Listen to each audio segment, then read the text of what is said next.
сме за младите, каде се младите? Еве ги Во младите. Америка. не сите, Ване. Дел од младите. За среќа ги имаме и многу тука и во нив треба да инвестираме. Од симулирани вселенски мисии за доживење во изолирани живеалишта, аналогните астронаути се први на линијата во подготовка на човештвото за патување во вселената. Прашувате дали имаме македонци? Па кога кажав Америка, на ова мислев сега. Не можеме ова дома тука да го направиме секако, но искуството од таму можеме да ги пренесеме дома како што тоа го прави нашата Мартина Димовска. Еве приказната за неа. Мартина, од каде љубовта за науката? Мартин, ти благодарам многу за поканата. Љубовта кон науката кај мене се јави уште на многу малечка возраст, кога сакав да ја ловам вистината. Сакав да одгатнувам мистерии, сакав да решавам многу проблеми и уште од многу мала имав такви афинитети и тоа предводеше кон пат што е посветена наука. Вие сте и првата и единствена жена од Балканот аналогна астронаутка. Што значи да се биде аналоген астронаут? Аналогни астронаути се всушност истражувачи кои што тестираат многу опрема и одат на мисии на земјата што симулираат вселенски мисии, како на пример каков би бил животот на месечината или на Марс. Аналогните астронаути тестираат се од живеалиштето до сите експерименти, до самиот екипаж, со тоа што донираат дел од своето време, дел од својот интелект, како и нели се тестира целото нивно тело на самата мисија. Така да пред да лансираме нешто, затоа што би било многу скапо, доколку би го лансирале во вселената, а не е тестирано, што може да резултира до многу загубени средства и време и да ја кошта многу државата или пак програмата. Овие експерименти пред да се лансираат мора да бидат тестирани со цел да видиме како ќе се покажат и дали тие се подобни за лет. Мартина, вие сте биле дел од бројни мисии досега. Накратко да кажеме на какви мисии сте учествували, кои биле вашите обврски таму, што правите едноставно кога сте на мисија? Да, јас сум била во повеќе тренинзи, но и многу мисии.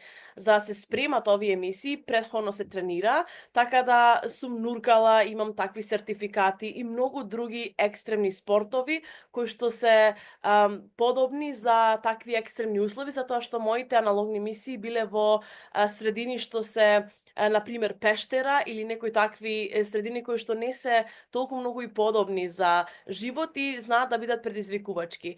Сум била досега член на екипаж на 3 мисии, од кои едната со ЕСА астронаут, а на последната сум била командир на мисијата. На една аналогна мисија правиш многу работи, целото твое време е планирано и пред се треба да се грижиш да го одржи живеалиштето, да ги исполните сите обврски со екипажот, што се сепак временски и имаме одреден распоред кој што е навистина напорен, и да ги задоволиш сите истражувачки потреби на сите оние докторанти и институти кои што вложуваат со нивната опрема и експерименти и ти треба да ги извршиш достоинствено и да дадеш точни резултати.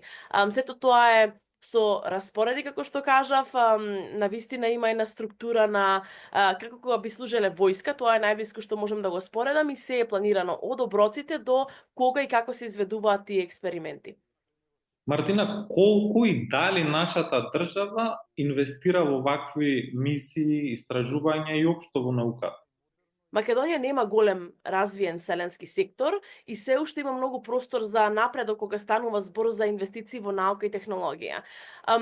Може би имаме доста поврзаност со астрономија или астрофизика, затоа што тоа се изучува и на природно-математичкиот факултет, меѓутоа другите дисциплини се многу необработени, а мислам дека има голем простор лесно да се прикачиме на вселенскиот сектор во оние индустрии каде што ние сме силни. Да бидеш астронаут, например, треба огромна инвестиција за градење на капацитети од самата држава. Да речеме, за еден астронаут да тренира во центрите на НАСА, потребно е некоја држава да инвестира минимално околу 55 до 60 милиони долари, како што и го прават тоа другите држави во развој кои што сега се приклучуваат на таа трка кон вселената повторно. Доста скапа инвестиција е самата вселенска програма затоа што се смета на престиж на една држава и ги изголемува капацитетите на истата. Така да Навистина имаме простор да се развиваме тука, иако нели Македонија е многу малечка земја и имаме многу доста талентирани научници и истражувачи, но многу голем недостаток на финансиска поддршка, инфраструктура, програми, што е пречка за напредокот.